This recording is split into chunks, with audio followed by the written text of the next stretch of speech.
Let me go straight to Rajdeep Roy. He is the member of Ethics Committee and also a BJP MP. Mr. Roy, let me begin with this letter which has been written by Mahua Moitra and to the Lok Sabha Speaker, where she says, I've been subjected to the proverbial Vastra Haran by him in the presence of all members of the committee. These are serious allegations. Look, Ms. Moitra was the third person to depose before the Ethics Committee. Today, when she started at around 11:30, she spoke for long hours. All of us painstakingly listened to her with a lot of patience. We did not interrupt her. We did not ask her many leading questions. And she spoke for a long time and all. And in fact, it was she who spoke on some things which we were not interested in. She spoke on her relationship with her friends, which we were not interested in. She spoke on the issue related to few photographs which were shown in the social media, we were not interested in. She spoke on the pet dog, which we were not interested in. So let us be categorical. The mandate of the Ethics Committee is to look into whether the login ID was shared and whether it is ethical to share this login ID with someone who's not authorized in the parliament. So our mandate was that. So we had a break in between. We broke for lunch, and then when we came back, Chairman sir was the first person to ask questions. When he was asking questions, initially Ms. Mahua Moitra was answering those questions. She could have, if she thought some of the questions were not appropriate, she could have avoided this question. She could have said pass, or you ask some. Those sort of similar, along the similar lines, the questions were asked to Mr. Jai Anant also by Mr. Reddy the other day. And he very aptly said, I have written in my affidavit, I will not answer more than that. So there are always two sides of a coin. You cannot be moral on one side and immoral on the other side. You know? But Mr. Roy, so there has to be an unbiased look into. Let me just finish now. So there has to be an unbiased look into, the entire episode and all. Yes, that's the reason why we'll also have Congress MP and also a member of the ethics panel joining me shortly. But, she has gone on to say that the chairman exhibited preconceived bias by maliciously and clearly asking questions which were defamatory in nature. What was so defamatory that was she was subjected to in the Parliament Ethics Committee, of which you are a member? Look, we are all member of parliament. We represent 10 to 15 to 20 lakh population. So we are not above probity.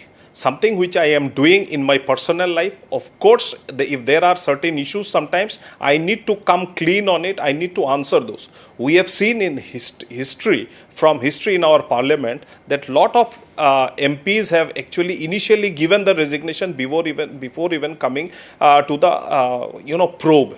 We have seen the case of Lal Krishna Advani ji. He handed over his resignation when his name was cropped up in that Hawala diary and all. So I must tell that your life, despite being an MP, you are not above probity.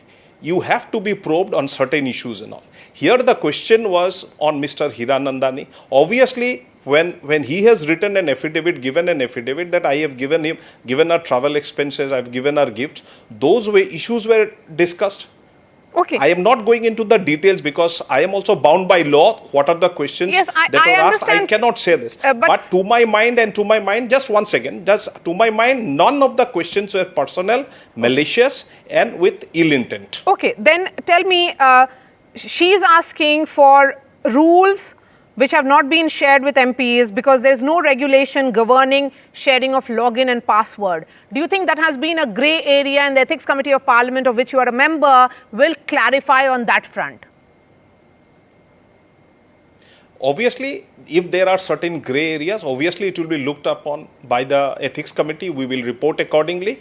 And the Member of Parliament, all of us put together, Treasury, the opposition, will decide on it. But till the time the laws are not framed, does not mean if anyone commits immoral activity, you will escape the long hand of the law and all. It is not practically possible that if the law is not there, then I should be excused and all. Is it what she is trying to say? Okay, then what happens now? Will the Ethics Committee be submitting its report, because the opposition MPs, in all 5 of them who staged the walkout along with Mahua Moitra, are questioning this committee? They are standing with her. Now, look, we have full faith in our chairman, number one. We have full faith and we are true to ourselves. We have not done anything unethical. We have not asked any personal question, as has been painted by few people and all. We, in fact, after they left also today, we sat for another half an hour or more than that. We discussed a lot of issues, maybe 1 hour also we sat after that. We discussed a lot of issues and we are deciding our next path of action, which is like probably we will sit another time and then frame a report which will be sent to the Speaker of the Lok Sabha. My last question, of course, is about, will Mahua Moitra be allowed to cross-examine Mr. Darshan Hiranandani? I don't think there is a possibility on that. I don't think so. All right. Rajdeep Roy, appreciate your time.